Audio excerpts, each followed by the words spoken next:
भूतिया साइट। विक्रम अभी अभी इंजीनियरिंग कंप्लीट करके नौकरी की तलाश में होता है। तभी उसे एक जॉब का ऑफर आता है और उसे कॉल आता है। Hello, am I talking to Vikram? Yes sir, मैं एक कंस्ट्रक्शन कंपनी से बोल रहा हूँ। हमें आपकी प्रोफाइल बहुत पसंद आई है। क्या आप हमारे साथ काम करना पसंद करेंगे? व्हाई नॉट सर, अब मैं तो इंतजार ही कर रहा था। Sure sir.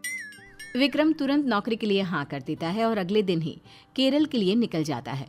केरल पहुंचकर विक्रम जब कंपनी में जाता है। Excuse me sir, may I come in? Oh yes yes, please have a seat. Vikram बैठ जाता है। फिर मैनेजर विक्रम को बताता है। देखिए, बात ऐसी है कि पुराने शमशान को हमारी कंपनी ने खरीद लिया है और वहां एक फैक्ट्री सेटअप करनी है। ये काम बहुत चैलेंजिंग है और आपके प्रोफाइल को पढ़कर पता चला कि आपको चैलेंजेस बहुत पसंद है, इसलिए आपको सिलेक्ट किया गया है। You are right sir, I want challenges. Vikram site देखने निकल जाता है। वहां उसे पता चलता है कि उसे रात में भी वहीं रहना होगा। ओह, मेरे रहने का इंतजाम भी यहीं पर किया गया है। अच्छा है, कोई बात नहीं, मैं तो अकेला हूँ, कहीं भी रह सकता हूँ। विक्रम खा पी कर वहीं पूरे कब्रिस्तान में घूमता है। शाम होते ही उसे कुछ अजीब अजीब सा महसूस होने लगता है। वहां उसके साथ प्रमोद और कुछ लेबर भी रहते हैं। वो उनसे कहता है, यहाँ बहुत नेगेटिविटी लग रही है मुझे। अरे ओ भाई, ये कोई मामूली जगह थोड़ी है, शमशान घाट है भाई, शमशान घाट। पता नहीं ये कंपनी वालों को ऐसा क्या सूझा जो ऐसी जगह पसंद कर ली। अरे भाई, डरने का क्या इसमें है? इसमें डरने जैसी कोई बात नहीं है। जिस पे ऊपर वाले का हाथ हो उसके साथ कुछ नहीं हो सकता है। अरे मालूम होता है कि मजबूत दिल वाले हो तुम, हैं भाई?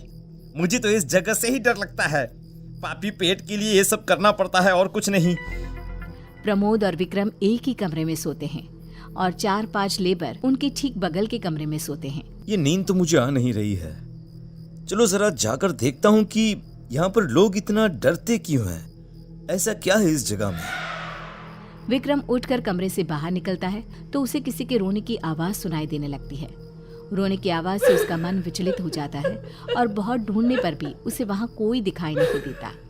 वो भागते हुए लेबरों के कमरे में जाता है। यहाँ पर सब कुछ सही है, सब सो रहे हैं, फिर ये किसके रोने की आवाज थी? विक्रम कमरे से बाहर आता है। तब एक काली बिल्ली उसे घूरती रहती है और भागकर एक पेड़ पर बैठ जाती है और म्याऊं म्याऊं करने लगती है। फिर विक्रम को उसी पेड़ पर एक औरत दिखाई देती है। बिल्ली उस औरत की गोद में जाकर बैठ जाती है। देखते ही देखते वो औरत गायब हो जाती है। विक्रम को कुछ समझ में नहीं आता। दिन के 4 बज जाते हैं और विक्रम सो जाता है। अगले दिन वो ये सारी बातें प्रमोद को बताता है। अरे भाई, अरे मैं नहीं रहूंगा यहाँ। अरे नहीं तो मुझे हार्ट अटैक आ जाएगा भैया। अरे यार, मैं हूं ना तेरे साथ, तू अकेला नहीं है। अगली सुबह विक्रम अपने काम में जुट जाता है। फिर प्रमोद को पता चलता है कि निखिल, जो कि एक लेबर है, उसकी मौत हो गई है। वो विक्रम को तुरंत ये खबर देता है। अरे नहीं नहीं विक्रम भैया, पुराने लोग सही कहते हैं। अरे ऐसी जगहों से दूर ही रहना चाहिए। निखिल की मौत हो गई ना, किसी को भी नहीं पता चला वो कैसे मरा। बाकी मजदूरों का कहना है कि यहाँ रूहें घूमती रहती हैं। लेबर लोग बोल रहे थे कि वो लोग यहाँ से चले जाएंगे। जिसको जाना है वो जाए, मैं इन सब में विश्वास नहीं करता हूँ। मैं इस प्रोजेक्ट को पूरा करके ही यहाँ से जाऊंगा। सभी लेबर प्रमोद और विक्रम के साथ निखिल की बॉडी का दाह संस्कार करते हैं। अंतिम संस्कार पूरा होते ही उसी शाम सभी लेबर विक्रम के पास आकर कहते हैं, अब देखिए साहब, ऐसे जोखिम में हम यहाँ पर नहीं रह सकते हैं। कल का सूरज निकलते ही हम सब अपने अपने गांव चले जाएंगे। हाँ। रात को निखिल की मौत से विक्रम को बेचैनी हो जाती है। उसे लगता है मानो कोई उसे आवाज दे रहा हो। वो कमरे से बाहर निकलता है। फिर उसे महसूस होता है कि कोई उसका पीछा कर रहा है। थोड़ी देर चलते हुए उसे ये एहसास हो जाता है कि कोई आत्मा उसके पीछे है। फिर वो उसी जगह पहुंच जाता है जहां उसने निखिल की लाश को आग लगाई थी।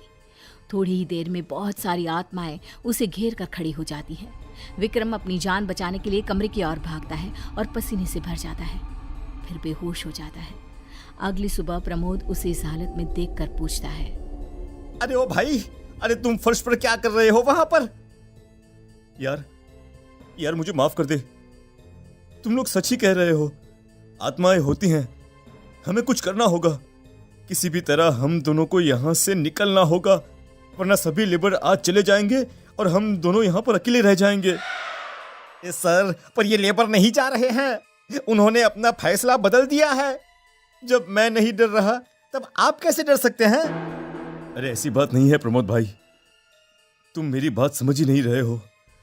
कल रात जो हुआ तुम सोच नहीं सकते हो, मैंने किस तरह से खुद को बचाया है। विक्रम सारी बातें प्रमोद को बता देता है। प्रमोद की रूह कांप उठती है। अरे सर, मैं तो कहता हूं कि जिसको यहाँ पर रहना है रहने दो, हम चलते हैं यहाँ से। चलो अभी निकल चलते हैं। विक्रम और प्रमोद अपना सामान बांध कर निकलने लगते हैं, लेकिन लेबर उन्हें घेर लेते हैं और जाने नहीं देते। साहब, आप लोग नहीं जा सकते हैं। अरे भैया, हम तो जा रहे हैं, जिन्हें मरना है वो मरे यहाँ पर। हम तो कब के मर चुके हैं साहब, अब क्या मरेंगे? मरने की बारी अब तुम लोगों की है। इतना कहते ही सारे लेबर भूत प्रेत में बदल जाते हैं। अरे मेरे लेबर कहाँ गए? इन लोगों को हमने कल ही मार दिया था। ये जगह हमारी है, तुम इस जगह को हमसे छीन नहीं सकते हो। भूत प्रेत विक्रम और प्रमोद को घेर कुत्ते की तरह उनकी बोटियां नोचने के लिए उतावले रहते हैं। सब मिलकर प्रमोद के ऊपर चढ़ जाते हैं। प्रमोद चीखता चिल्लाता है, लेकिन विक्रम कुछ नहीं कर पाता। अरे मुझे छोड़ दो भाई, अरे मेरे छोटे छोटे बच्चे हैं, अरे उनका क्या होगा? अरे छोड़ दो भाई मुझे। भूत मिलकर उसे मार देते हैं और विक्रम ये देखकर मन में सोचता है, मरना तो है ही, क्यों न डरने की बजाय खुद को बचाने की कोशिश कर लूं। विक्रम एक सांस में भागता हुआ अपने कमरे में जाता है और शिवलिंग को अपने हाथ में लेकर बाहर आता है। शिवलिंग को देखकर पीछे हट जाते हैं। जय महाकाल, अब तुम लोग मेरा कुछ नहीं बिगाड़ सकते हो। भूत प्रेत के राजा मेरे साथ हैं। जय महाकाल। विक्रम स्मशान से बाहर निकलकर भाग जाता है और सीधा मैनेजर के पास जाकर उसे सब कुछ बता देता है। सारी बातें सुनकर कंपनी वाले उस जगह को छोड़ देते हैं, जो वापस एक श्मशान की तरह काम आने लगती है।